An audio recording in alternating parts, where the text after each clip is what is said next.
John 3 verse 16 is one of the most well-known verses in the Bible. It tells us, "For God so loved the world, that he gave his only begotten Son, that whosoever believeth in him should not perish but have everlasting life." As we take a look at this verse, let us look at these three things. It starts out by saying, "For God." Oh, what a loving God. A loving God who loved the world. What is this world? This world speaks of every nation. And this loving God, he showed us how much he loved this world.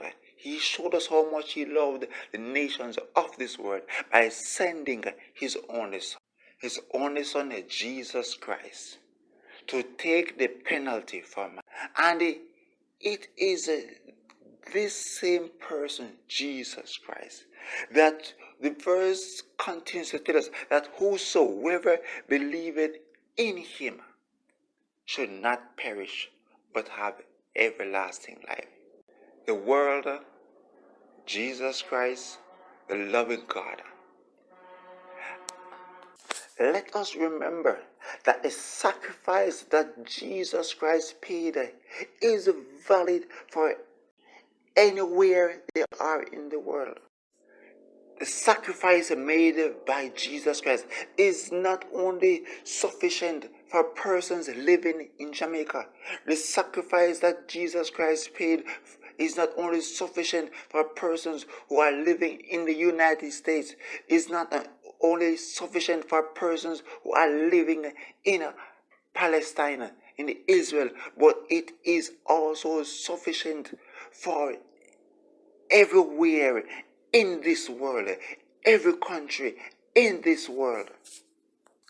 And as Paul writes in the book of Romans, "For I am not ashamed of the gospel, for it is the power of God for salvation to everyone who believes, to the Jew first and also to the Greek." This is the love of God extended to every country. Every country. And this is what John is talking about in John chapter 3 verse 16. For God so loved the world. In other words, you could say, for God showed his love to every country in that he sent his son, Jesus Christ, to take the penalty for them, and that whosoever believeth should not perish but have everlasting life. I pray that as you go through this day, you will remember that in Jesus Christ you can have everlasting life. Have a blessed and godly day.